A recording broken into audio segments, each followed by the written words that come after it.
নমস্কার। আজ আমরা একটি অত্যন্ত সংবেদনশীল এবং গভীর বিষয় নিয়ে আলোচনা করব, যা নিয়ে অনেকেই বিভ্রান্ত হন। আমাদের সকলের শ্রদ্ধেয় পণ্ডিত, প্রখ্যাত পুরাণবিদ, তত্ত্ববিদ নৃসিংহ প্রসাদ ভাদুড়ী স্যারকে আমরা সবাই শ্রদ্ধা করি। কিন্তু তিনি যখন রামায়ণ মহাভারতের মতো মহান ধর্মগ্রন্থগুলোকে কেবলমাত্র সাধারণ ইতিহাস গ্রন্থ হিসাবে ব্যাখ্যা করেন এবং এর ভিতরের গভীর প্রতীকী বা ব্যাপক অর্থকে উন্মোচন করেন না, তখন এইখানে তার ব্যাখ্যার মৌলিক ভুল ত্রুটি স্পষ্ট হয়ে ওঠে। আপনারা হয়তো স্যারের একটি ভিডিও ক্লিপ দেখেছেন, যেখানে তিনি রামচন্দ্রের মাংস ভক্ষণের কথা বলেছেন।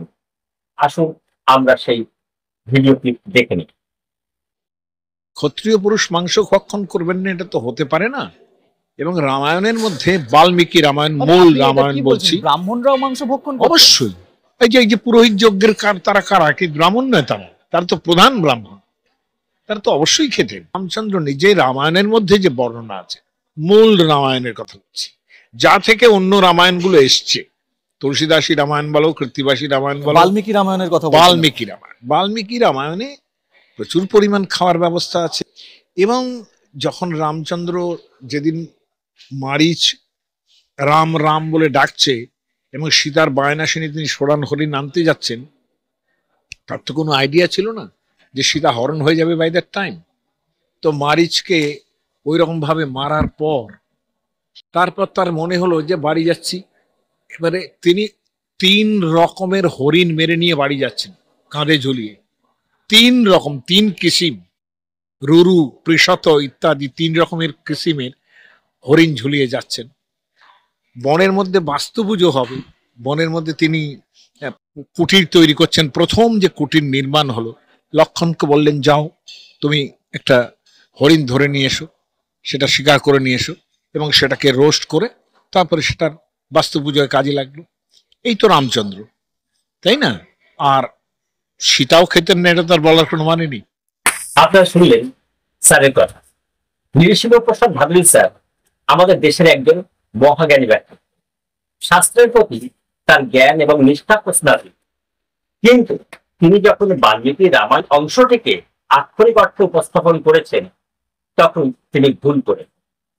একজন পুরাণ তত্ত্ববিদ এবং আধ্যাত্মিক গবেষক হিসাবে তার দায়িত্ব ছিল এই মহান ধর্মগ্রন্থের গভীরে প্রবেশ করে এর ঘটনার গভীরতর, পরিসরীয় এবং প্রতীকী অর্থ সবার সামনে তুলে ধরা। তিনি তা করেন এবং এটাই তার ভুল। রামায়ণ মহাভারত নিছক ইতিহাস নয়, বরং শাশ্বত ধর্মগ্রন্থ। আমরা যখন ইতিহাস বলি, তখন সাধারণত কিছু নির্দিষ্ট তারিখ, যুদ্ধ বিগ্রহের বিবরণ বা রাজা বাদশাহী ঘটনার কথা বুঝি। কিন্তু রামায়ণ আর মহাভারত সেই অর্থে কেবল ঐতিহাসিক গ্রন্থ নয়, বা কেবল অতীতের ঘটনার শুকনো তথ্যের সমাহার নয়। এগুলো নিছক কোনো মহাকাব্যই নয়, এগুলো সনাতন বৈদিক হিন্দু ধর্মের মৌলিক শাস্ত্র। রামায়ণ আর মহাভারত শুধু কাব্য বা উপকথা নয়, এগুলো আমাদের সনাতন ধর্মের মূল ভিত্তি। এই ধর্মগ্রন্থগুলি, প্রতিটি শ্লোক, প্রতিটি চরিত্র আমাদের ধর্মীয় মূল্যবোধ, নৈতিকতা এবং আধ্যাত্মিক জীবনযাপনের সঠিক পথ দেখায়। এগুলো চেতনার ইতিহাস ও সৃষ্টির রহস্য। এই ধর্মশাস্ত্রগুলো আসলে মানব চেতনার বিবর্তনের ইতিহাস। যেমন শ্রীরামের বনবাস, সীতার অগ্নি পরীক্ষা, অর্জুনের বিষাদ বা ভগবান শ্রীকৃষ্ণের উপদেশ, এগুলো সবই আমাদের ভিতরের আত্মিক সংগ্রাম, রিপুদমনের পথ আর চেতনার উচ্চতর স্তরে পৌঁছানোর প্রতীকী বর্ণ। এগুলো অতীতের ঘটনা নয়, এগুলো এমন শাশ্বত শিক্ষা দেয় যা সব যুগে সব জীবের জন্য প্রাসঙ্গিক। মহাভারতকে পঞ্চম বেদ বলা হয়, যা ব্রহ্মাণ্ডের সৃষ্টি, স্থিতি আর লয়ের রহস্য ব্যাখ্যা করে। এটি ধর্ম, অর্থ, কাম, মোক্ষ এই চতুর্বর্গ সাধনার দার্শনিক পথ দেখায়। এই শাস্ত্রগুলোকে সাধারণ ঐতিহাসিক ঘটনা বা গল্পচ্ছলে দেখলে এর ভেতরের গভীর আধ্যাত্মিক জ্ঞান এবং মানব কল্যাণের যে প্রকৃত বার্তা, তা সম্পূর্ণরূপে অধরা থেকে যায়। আর এইখানে আসে উপনিষদীয় প্রতীকী অর্থের অপরিহার্য গুরুত্ব। রামচন্দ্রের ফলমূল ও মৃগমাংস আহার সম্পর্কে আক্ষরিক ব্যাখ্যাই ভুল। একমাত্র সত্য গভীর উপনিষদীয় ব্যাখ্যা। নৃসিংহপ্রসাদ ভাদুরী স্যার যখন রামায়ণের আক্ষরিক পাঠ তুলে ধরে বলেন যে রামচন্দ্র ফলমূল ও মাংস খেতেন, তখন এই ব্যাখ্যাটি সম্পূর্ণরূপে ভুল। রামায়ণ মহাভারতের প্রতিটি ঘটনাই রূপক অর্থে সমৃদ্ধ। এখানে কোনো চরিত্র বা ঘটনাকে সাধারণ মানবীয় চোখে দেখা হয় না। প্রথমেই বুঝতে হবে শ্রীরামকে। রাম কোনো ব্যক্তি নন, তিনি পরম চেতনা, সুপার কনসাসনেস, আমাদের ভিতরে আত্মজ্ঞানের প্রতীক। রামায়ণের আখ্যানাংশে বলা হয়েছে রামচন্দ্র বনবাসে ফলমূল ও মৃগমাংস আহার করতেন। এই ফল, মূল এবং মৃগমাংস এই তিনটি শব্দকে আক্ষরিক অর্থে ধরাই ভুল। যখন রামকে আমরা পরম চেতনা হিসেবে বিবেচনা করি, তখন এই তিনটি উপাদানই এক একটি আধ্যাত্মিক ধাপে চেতনার আত্মস্থ শক্তির প্রতীক হয়ে দাঁড়ায়। এখানে প্রথমে মূল। মূল কি? আমরা সাধারণভাবে মূল মানে শিকড় জানি, যা অবচেতনের গভীরতম স্তরের রিপু, সংস্কার ও জন্মগত বীজ বা শিকড়। মূল কোনো সাধারণ কন্দমূল নয়। উপনিষদীয় ভাষায় মূল বোঝায় সেই গূঢ় গভীর অবচেতন প্রবৃত্তিগুলো, যেগুলো আমাদের চিন্তা, ইচ্ছা এবং আচরণকে নির্ধারণ করে। এগুলো চেতনা জগতে দৃশ্যমান না হলেও সেখানেই থাকে আমাদের বিবেকহীন মোহ, ভয়, বাসনা, কামনা, ক্রোধের গোপন বীজ। রাম যখন মূল আহার করছেন, তখন তিনি এই গভীর বীজসম সংস্কারগুলোকে আলোকিত চেতনার মধ্য দিয়ে আত্মস্থ করছেন, অর্থাৎ তিনি নিজের অবচেতন বৃত্তিগুলোকে গ্রহণ করে সেগুলোকে রূপান্তর করছেন। এবার ফল। রামচন্দ্র ফল ভক্ষণ করতেন। এই ফল কি? এই ফল হলো ইন্দ্রিয়জনিত ও কর্মফলজাত অভিজ্ঞতা। ফল কোনো সাধারণ ফল খাওয়া নয়। ভগবদ গীতায় যেমন বলা হয়েছে, ফলের প্রতি আসক্তি ত্যাগ কর। এখানে ফল মানে কর্মফল, অভিজ্ঞতার ফল, ইন্দ্রিয়ের দ্বারা আহিত তথ্য, আকাঙ্ক্ষা। রামচেতনা যখন ফল আহার করেন, তখন তিনি আসলে আমাদের জীবনের অভিজ্ঞতাগুলি, ফল প্রাপ্তি ও ইন্দ্রিয় তাড়নার সবকিছুকে আত্মজ্ঞান দ্বারা রূপান্তর করছেন। তার ফল আহার মানে অভিজ্ঞতার মধ্য দিয়েও চেতনার বিকাশ।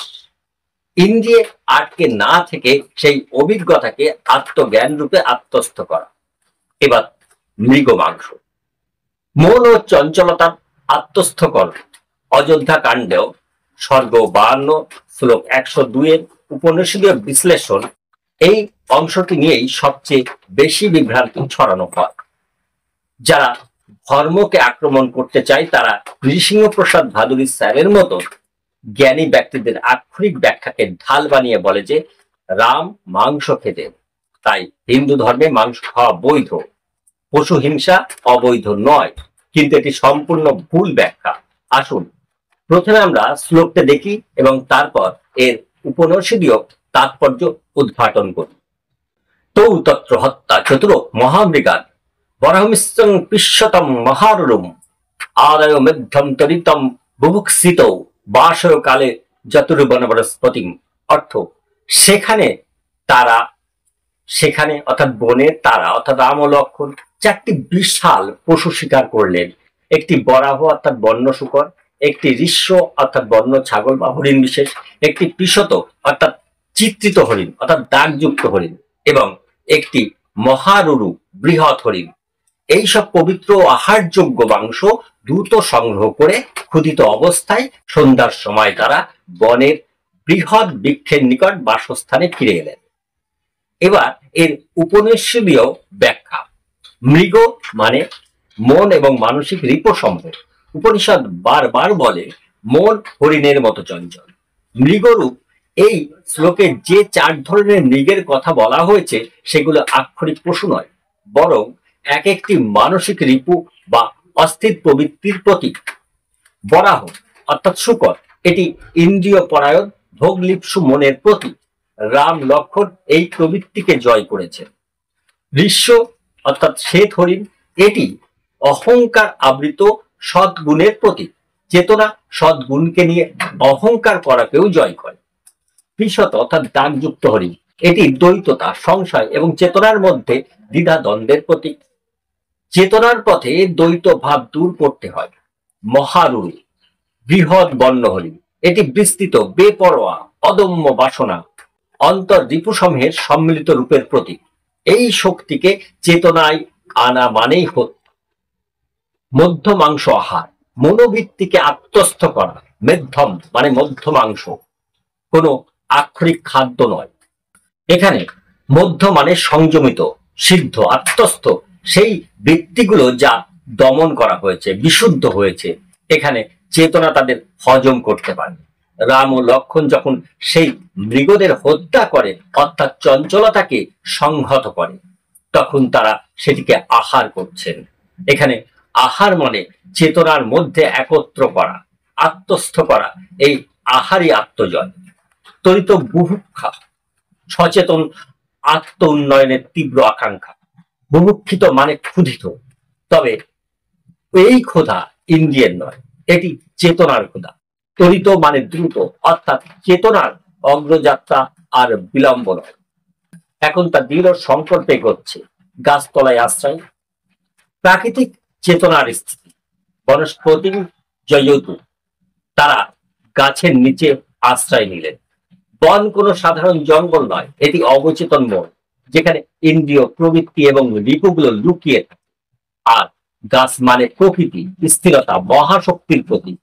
চেতনা জয় তখনই সম্ভব যখন মন প্রকৃতির ছায়ায় নির্জনে আত্মস্থ হয়। জ্ঞানী মানুষের ভুল ব্যাখ্যাকে ঢাল বানানো এবং সমাজের ক্ষতি করার চেষ্টা। যারা হিন্দু ধর্মের সমালোচনা করতে চায়, তাদের আধ্যাত্মিক জ্ঞান বোঝার কোনো দরকার নেই। তাদের একমাত্র উদ্দেশ্য হলো আক্রমণ করা এবং বিভ্রান্তি ছড়ানো।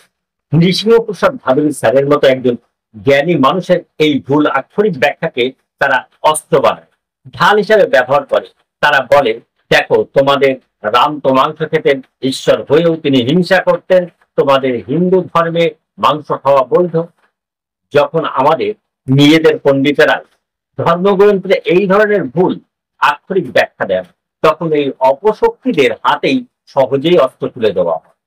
এর ফলে যারা হিন্দু বিরোধিতা করছে, তারা এই সুযোগকে কাজে লাগিয়ে হিন্দু সমাজকে, হিন্দু ধর্মকে কলঙ্কিত করার চেষ্টা করে। এটা শুধুমাত্র বিভ্রান্তি তৈরি করে না, বরং হিন্দু সমাজের জন্য মারাত্মক ক্ষতির কারণ হয়। যদি রামচন্দ্র মাংস ভক্ষণের ঘটনাকে শুধু আক্ষরিকভাবে ব্যাখ্যা করা হয়, তাহলে এই মহান ধর্মশাস্ত্রের বার্তাটি হারিয়ে যায় আর সমাজ বিভ্রান্ত হয়। স্যারের এই ভুল আক্ষরিক ব্যাখ্যাই সেই বিভ্রান্তি পথ খুলে দিয়েছে, যা একজন আধ্যাত্মিক গবেষক এবং পুরাণ তত্ত্ববিদের কাছে কাম্য ছিল না। প্রকৃত ধর্মজ্ঞানের জন্য উপনিষদীয় ব্যাখ্যার গুরুত্ব প্রয়োজন। নৃসিংহপ্রসাদ ভাদুড়ী স্যারের পাণ্ডিত্যের প্রতি আমার অসীম শ্রদ্ধা আছে, কিন্তু রামায়ণ মহাভারতের মতো ধর্মগ্রন্থগুলোকে যখন কেবলমাত্র ইতিহাসের পাতায় আবদ্ধ রাখা হয় আর এর গভীর আধ্যাত্মিক ও উপনিষদীয় ব্যাখ্যাকে উপেক্ষা করা হয়, তখন মানব জীবনের জন্য প্রকৃত কল্যাণকর জ্ঞান কখনোই সম্পূর্ণরূপে প্রকাশ পায় না। এই ধর্মশাস্ত্রগুলো শুধু অতীতের গল্প নয়, এগুলো আমাদের আত্মিক জাগরণের পথ প্রদর্শন। তাই এগুলো প্রতিটি ঘটনাকে উপনিষদীয় এবং প্রতীকী অর্থে ব্যাখ্যা করা অত্যন্ত জরুরি, যাতে এর প্রকৃত মূল্য আর শাশ্বত জ্ঞান আমাদের সমাজে সঠিকভাবে ছড়িয়ে পড়ে এবং কোনো অপশক্তি তা নিয়ে বিভ্রান্তি ছড়ানোর সুযোগ নয়।